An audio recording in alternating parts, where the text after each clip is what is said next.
Welcome to CIHT Podcasts. Thanks for joining us. I'm Justin Ward, and this CIHT podcast has been produced in support of International Women in Engineering Day. The number of women taking engineering degrees at UCL surged after it dropped the requirement to study physics and maths at A-level. Should other universities reconsider entry requirements? Do we risk losing out on attracting bright, engaging, creative students? Nick Tyler, Chadwick Professor of Civil Engineering at UCL, explains the decision. We should make it really, really clear here. We dropped the requirement for all A-level subjects. So you can have any A-level to come here to study civil engineering.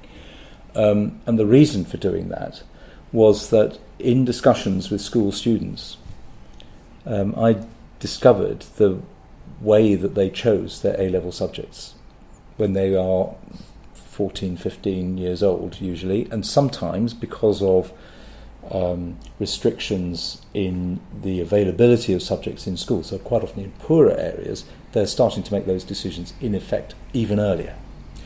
So how do they choose? Well, the answers I got were I hate the maths teacher, my boyfriend's doing French, chemistry clashes with football, and you suddenly realise, the universities all think this is a highly sort of thought through decision as to which A-levels they were doing, and therefore we can legitimately say if you do these three you can come and do your civil engineering.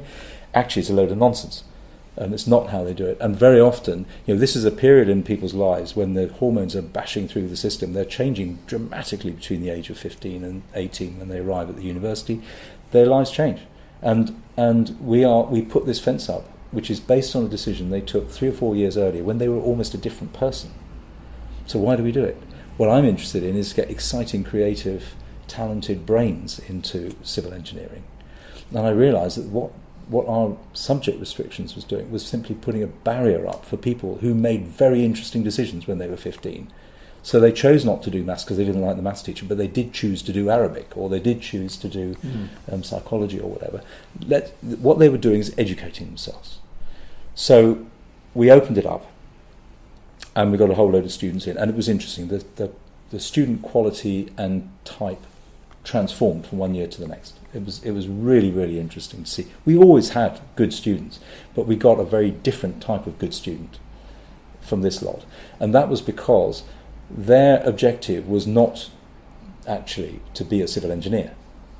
Their objective was to make a better world, to create a better society, and the model for learning how to do that was civil engineering. So on the way by, they will become a civil engineer, or maybe something else, but that's what they were going to do. And what they did was they came to fix the world, to learn how to do that, and on the way by to learn civil engineering. That's fine. So the maths engineering is a mathematical subject, is a numerical subject, so they have to do the maths. And the people who arrive, a small number of people every year, arrive without maths or physics. They have to do the same maths and physics as everybody else because they're engineers. They can't avoid it. What we do is we help them. So we give them a mentor, a friendly mentor, who helps them with their maths. They go to the same maths classes, they have a mentor that supports them and helps them through understanding what's going on. We also looked at the maths, how much of the maths that was being taught was really necessary and how much actually was quite mathematically interesting but not necessarily necessary. So we figured out the curriculum a bit on the maths, but actually the basic issue was they all have to do the same quality of maths. And what happened was the students who arrived without the maths tended to come top. Why? Because they were super motivated. They want to change the world. They don't want to fiddle around with maths. They want to change the world. They realise they have to do the maths in order to change the world, so they do it. And they apply their very good brain into doing that.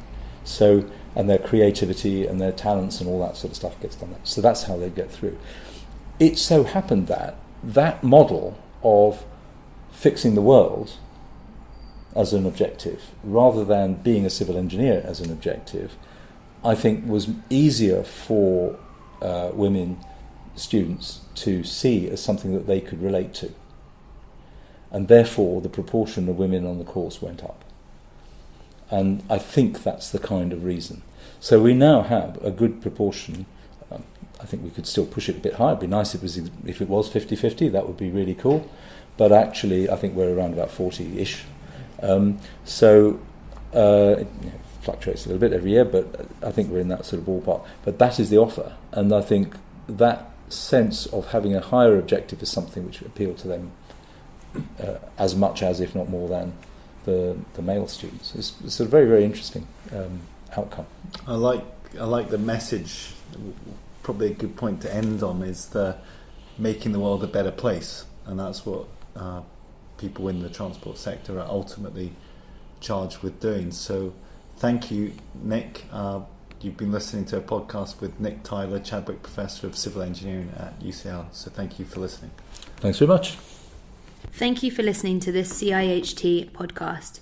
CIHT has a range of useful resources from the Diversity and Inclusion Toolkit and Charter to the CIHT Careers Toolkit that will help to inspire future generations. Have a look at our website for information on this and other initiatives. We are fully supportive of International Women in Engineering Day and urge you to back it too.